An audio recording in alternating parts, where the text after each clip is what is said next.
Okay, well, welcome, students, faculty, staff, alumni, and friends to the Rutgers Graduate Liberal Studies Program's Graduation Ceremony 2026. We're here to celebrate all of our graduates and our master's and certificate students from the past academic year, which includes October 2025, January 2026, and May 2027. We're celebrating you for a number of different reasons.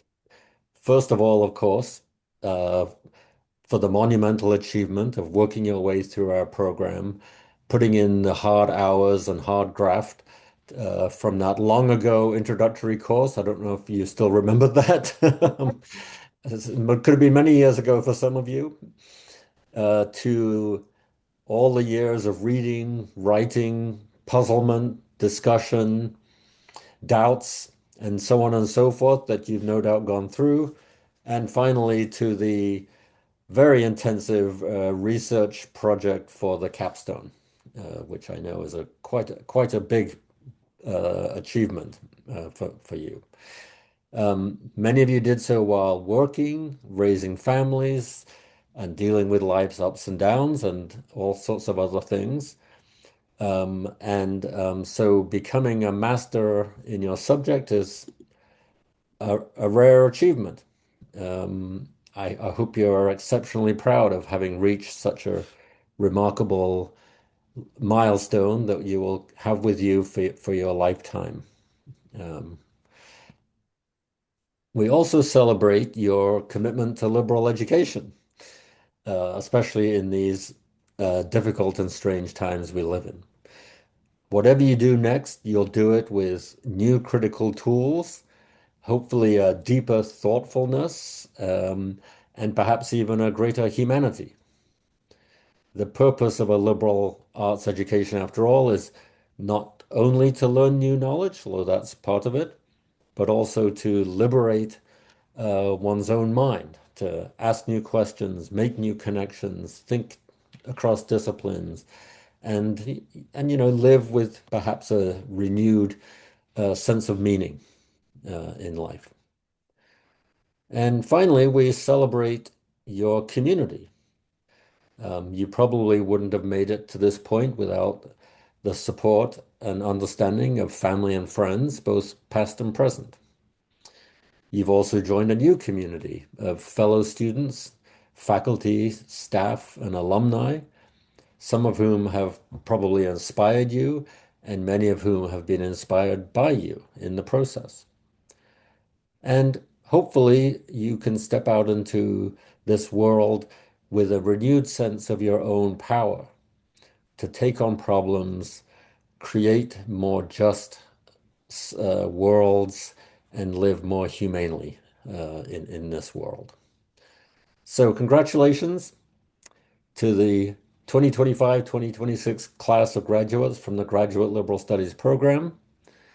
And these graduates in this order are as follows. I'm going to quickly share a slide with you here so you can see all the names.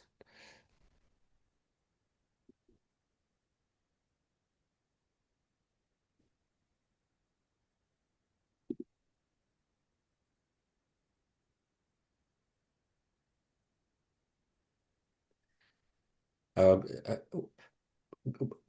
First of all, Aisha Appa, who graduated in January with a distinction, capstone with distinction. Her advisor was Stuart Charmé, and she has a concentration in creative arts and literature. Anthony Kurnow, graduating in 2026, advised by Max Berkey with a concentration in philosophy and religion. Morsha Ellis, October 2025, advisor Max Berkey.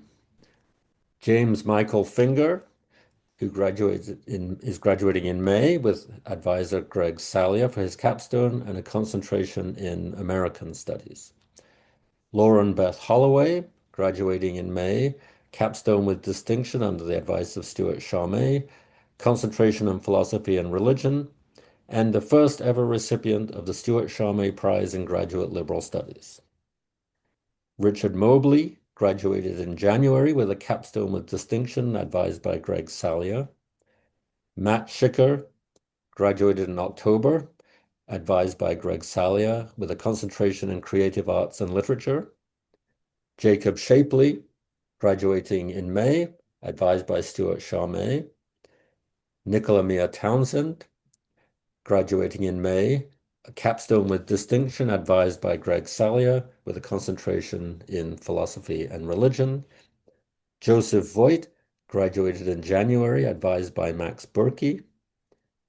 Edward Lawrence Wingfield II graduated in January, capstone with distinction, advised by John Wall, with a concentration in philosophy and religion. And Jake Yambor graduated in October, advised by Bill Whitlow. Congratulations to all of you for your incredible achievement. Now we're going to hear a few words from Dr. Michelle Malloy, who is the Associate Dean of the Graduate School of Rutgers University, Camden. Thank you, Dr. Wall. I appreciate it. And I appreciate the invitation to be here today. And it was such a big deal for me. I had to get the cap and gown back on to do this properly, despite the fact, it's not the most comfortable garb, but you're worth it. The program is one of the gems of the Graduate School Camden. There's many reasons that we like to brag about the program and brag about you. It's one of our largest programs. You probably know you are our only fully online program, even though we are at times fortunate enough to have some of you in our classrooms or walk across the stage in person, or to see us on campus. But the fact that you are able to achieve this level of study and accomplishment academically and do it online and still have the community that you have, I think is really inspirational. And the approach that your program and that all of you have taken to your graduate education, I also think is really commendable. I am excited to hear a bit more about your projects and the array of courses and concentration areas and subject areas. As you all know, this may be one of the reasons that you were drawn to this program. The leadership of the program and the intellectual approach of the program is really quite extraordinary in the graduate space. And so, I'm always thrilled to have an opportunity to learn a bit more about you, hear more about your work. And whether I've interacted with some of you as your graduate dean or on occasion I've had the opportunity to work with the students as a capstone advisor, it's always just been a pleasure. You all are particularly inquisitive. I appreciate the responsiveness and the responsibility and the intellect, and the focus that you take to your work. So, not that we're picking favorites, because of course all of my graduate students are my favorites, but not everyone is going to have me wear a cap and gown at this hour. And so, you have a special place in my heart. So thank you, Dr. Wall, for having me. And I'm really looking forward to hearing more about all of your work. And really, I hope that you and your family are taking a pause to really celebrate this accomplishment, whether you've gotten your certificate or your graduate degree from Rutgers and Camden. This really is a pat on the back moment. And so congratulations to all of you. Thank you, Michelle. Okay, now it's time for the stars of the show, which is our graduate capstone presentations.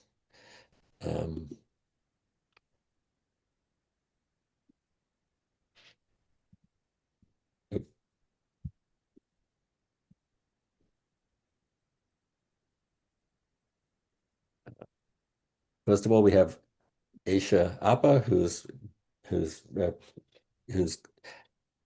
capstone was titled "From Imitation to Individuation: The Jungian Transformation of Turkish Cinema."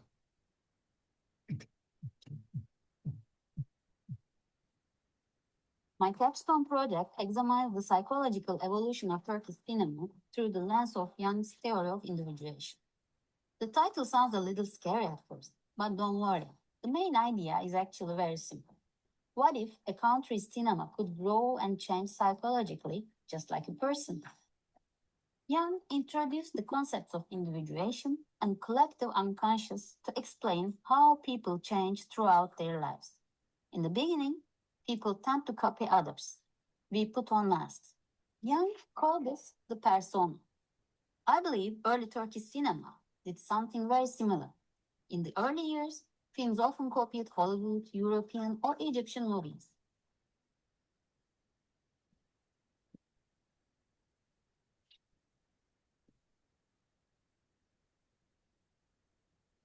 They showed an ideal version of society, which is modern, clean, organized, and unified. But as time went on, Turkish cinema began to ask harder questions. Topics like poverty, migration, loneliness, political conflict, identity struggles, and social trauma were addressed. In Jungian psychology, this hidden side of the ego is called the shadow. So Turkish cinema slowly shifted from imitation to exploration. One thing I found especially interesting is that even comedy films can reveal a society's hidden fears and tensions. Even silly or clownish characters can have deeper meanings. In Jungian psychology, individuation is never truly finished. Instead, it's a path. Turkish cinema is on that path too. Sometimes it bravely faces through topics like trauma, identity, loneliness, and political tension. Other times, it goes back to comforting stories, nostalgia, comedy, and familiar national archetypes. It's still moving back and forth between wearing a mask and discovering a deeper self. Maybe this unfinished journey is what makes it so human. Thank you for listening.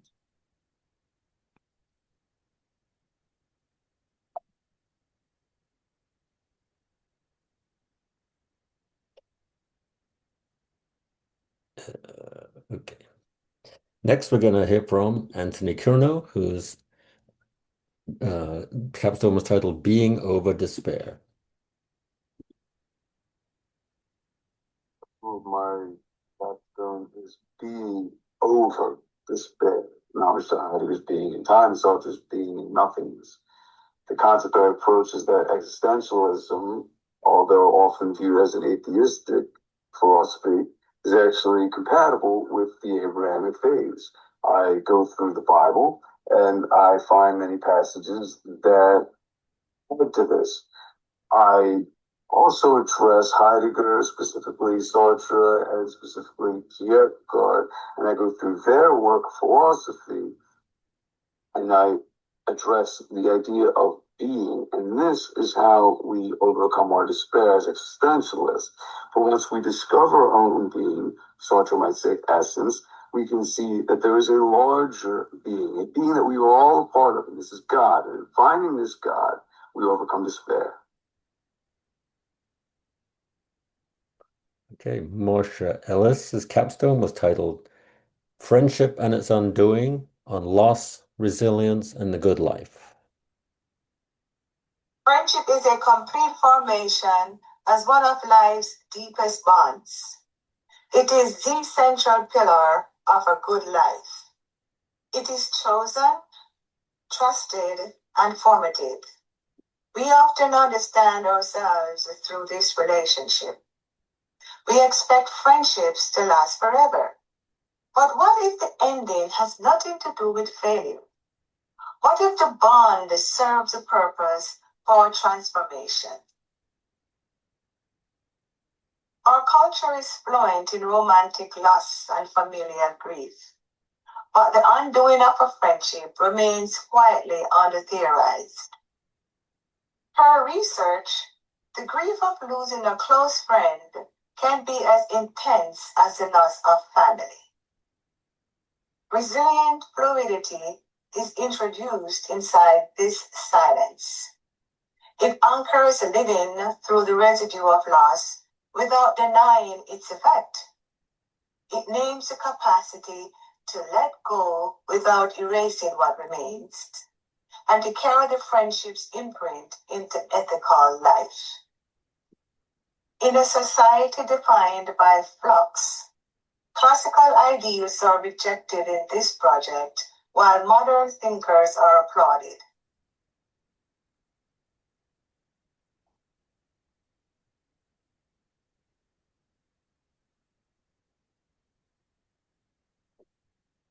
I propose we redirect the impermanence to shape rather than shatter our experience of living well. Moral life does not cease at the end of a friendship. It's the start of a new kind of ethical work, one we have never been taught to name. It's time we did.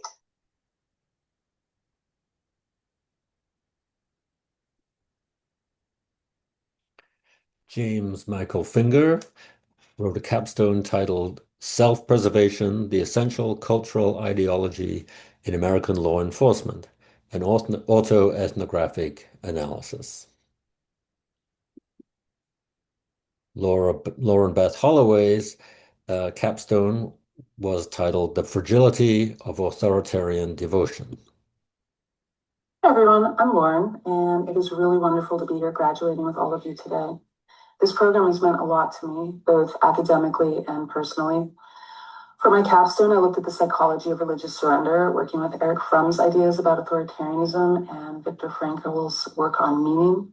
I used personal narratives to examine how surrender in a religious context can feel like freedom from uncertainty and death anxiety, but it comes at the cost of freedom by surrendering autonomy. It was this paradox that confounded me and intrigued me and really pushed me forward in my research. One of the biggest realizations I came away with is that authoritarian thinking is not limited to fringe groups or religion. It can show up anywhere people stop questioning and anywhere people hand over moral responsibility to something absolute or something outside of themselves. I've learned so much from the discussions, feedback, and perspectives throughout this program, especially from classmates, so thank you all so much. I also want to thank Dr. Charmé for guidance as my capstone advisor, Professor Crafton for support as our writing mentor, and Dr. Wall for all of the support throughout this program. I truly appreciate it. Thank you all so much. Richard Mobley's capstone was titled Gods, Monsters, and the Pulpit: Power, Hypocrisy, and the Decline of Authority in African American Churches. Matt Schicker wrote a capstone titled Reconstructing the Production: The Challenge of Researching the American Musical Theater in Archives. Hi, my name is Matt Schicker, and I'm here to tell you about my capstone project. It's called Reconstructing the Production: The Challenge of Researching the American Musical Theater in Archives. And Dr. Greg Sellier was my advisor. So my capstone project is on the subject of preserving the American musical theater in archives. It was inspired by my experiences working in the New York City theater industry for more than 20 years. Researchers have a hard time researching the exact details of original productions of pre-1970 Broadway musicals because there's a whole bunch of legal restrictions that prevent the filming and recording of those productions.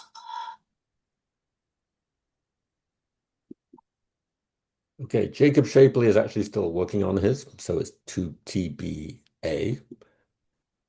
Nicola Mia Townshend wrote a capstone titled The Monstrous Transgender Woman. Good afternoon, directors and members of the faculty and my fellow students graduating with me. My name is Nicola Townshend. My pronouns are she, her in English and ella, ellas in Spanish, and I'm honored to introduce a summary of a Master of Liberal Studies capstone research, which is titled The Monstrous Transgender Woman. So my capstone uses Jeffrey Jeremy Cohen's foundational essay, Monster Culture, to explore how society throughout history has used the concept of the monster as a tool to define and police the boundaries of what is considered normal. I argue that in our current social political landscape, the transgender woman has been systematically cast into this monstrous role. It's a structured cultural process, a contemporary moral panic that is all designed to defend the rigid social hierarchies by pushing those who do not conform to the margins of society and legal protection. Crucially, my work grounds this high-level cultural theory in everyday reality by examining data from the 2022 U.S. Transgender Survey and recent legislative trackers. For instance, I analyzed how the modern surge in bathroom restrictions and healthcare bans functions as a form of quote-unquote border patrol. These policies attempt to force complex human identities back into strict binary boxes by framing a vulnerable population as an existential threat. I also examined the severe material cost of the stigma to systemic employment discrimination to heightened vulnerability to violence. Finally, the paper looks towards reclamation. I examine how transgender research and advocates are shifting from being a passive subject to social scrutiny to active agents of change. By embracing our unique perspectives as a source of rigorous insight rather than a bias, we can dismantle these harmful narratives. Ultimately, my capstone is a call to move from a culture of containment to one of genuine human community and liberation by understanding that we are not a threat to humanity, but we're at the very vanguard of human evolution. Thank you. Joseph Voigt, From the American Way to a Better Tomorrow, How Superman Represents the American Dream for Good and for Ill. Hey, everybody. Hey, fellow graduates, anyone in the MELS program, faculty, and staff. Thank you guys for watching. Thank you guys for being here. My capstone was entitled From the American Way to a Better Tomorrow, How Superman Represents the American Dream for Good and for Ill. It was inspired largely by my love of the character and the fact that Superman and superheroes are one of the most explicitly American creations. I find that by looking through this long publication history, we can track the sort of ethical and moral milieu of the American people for any given era, especially when looking specifically at whatever his publication is. So it begins with more of a social justice tint during the Great Depression, where people are feeling rather anti-corrupt politicians, corrupt bankers, people of that ilk. And then turns to a more conservative angle following World War II and then through much of the rest of the 20th century. Only in recent memory are we finally starting to see a return to the less of the American way and more focus on a global direction, while we are representing some of the modern problems that America and Americans are facing. In recent publication, they have changed the character's tagline of Truth, Justice, and the American Way back to being Truth, Justice, and a Better Tomorrow. That was something that I thought was rather clear as an indicator that there is something changing within this character. And using this character and his publication history, we can track a rather clear through line from the 30s all the way to today of what perhaps was the more popular ethical and moral ideas that were being espoused by both the writers and by the readers who were consuming that media. Anyway, thank you guys for reading. Thank you guys for reading if you did, watching if you didn't. And congrats to all my fellow graduates. Edward Lawrence Wingfield II wrote a capstone titled The Roles We Play Within the Stories We Tell. Oops.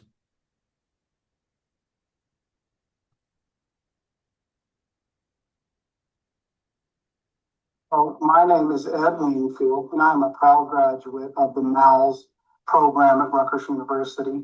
I am making this video to give a brief overview of my capstone project.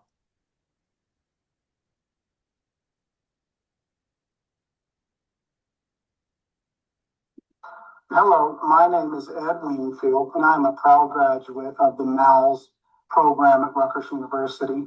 I am making this video to give a brief overview of my capstone project. I'm actually sitting in the lobby of my hotel room because I am out here for the physical graduation that'll be happening tomorrow. So I apologize about the informal nature of my video. So in the interest of time, I'll just read the abstract of my paper to give you all an idea of what my capstone was about. The title of my paper is The Roles We Play Within the Stories We Tell, Religion as Narrative Identity Theory. This paper examines religion through the framework of narrative identity theory, arguing that religious belief functions less as a system of objective truth claims and more as a narrative structure through which individuals construct meaning, coherence, and identity. Using an autoethnographic methodology, I trace key moments from my own life across multiple religious traditions, cultural contexts, and identity disruptions to illustrate how religious Narrative assigns roles, shapes moral interpretation, and orients individuals toward imagined futures. Drawing on interdisciplinary scholarship from the courses completed during my master's program in philosophy, psychology of religion, psychology of happiness, ritual studies, and narrative theory, this paper explores how events, text, and experiences are inherently neutral until they are interpreted within a narrative framework. Particular attention is given to mechanisms such as cognitive bias, counterfactual reasoning, ritual practice, and narrative coherence, which sustain belief and identity even in the face of contradiction or dissonance. Ultimately, this work contends that examining the roles individuals occupy within the stories they tell, especially religious narratives, reveals how meaning is actively authored, revised, and sometimes relinquished in the pursuit of coherence and authenticity. So that is the abstract of my paper, and I hope it interests you all to go out and read it. But in short, I took this master's degree program more as a personal endeavor. It had nothing to do with my career. And so as I was taking these classes and coursework, I was really applying it to my own life experiences and my own beliefs. And because my initial purpose of even doing this program was more of a personal interest, I wanted my capstone project to be more of a personal body of work opposed to something too theoretical. So there is a lot of theory in the paper as well, but it is more of a narrative of my life and how my spirituality has developed over my lifetime. And I apply all the theories and things that I learned throughout the master's program to events in my own life. And so it was really an exciting paper for me to write, and the program was certainly beneficial to me. So thank you all for listening, and congratulations to all of the graduates. Sorry about that hiccup at the beginning. Finally, we have Jake Yambor. His title is Learning, Memory, and Brain Plasticity, Differences and Similarities Between Adolescents and Seniors. My name is Jake Yambor, and I graduated in October 2025 from the Rutgers Miles program. During my time with Rutgers Miles program, my capstone project, I focused on the health and wellness aspect of the program, and I wrote a paper on brain plasticity and the similarities and differences in learning and development between senior and adolescent populations. I think this research was pertinent for my own life because I worked with Nebraska Extension and Cornell Cooperative Extension, and I currently work with NC State and NCA&T Cooperative Extensions in North Carolina, working with the community and building and formulating community programs. And I think that research during my time with Rutgers Miles has helped influence how I look at program foundation and what I can do to implement strategies and implement different kinds of research into these programs that help these certain populations get the most out of them. And I think during my time with Rutgers Miles, this really helped influence where I am now and where I want to be in the future, working with the community. All right, congratulations to everyone. It's so wonderful to hear a little bit about each of your projects and what you've been working so hard on these past few months. Oh, yes.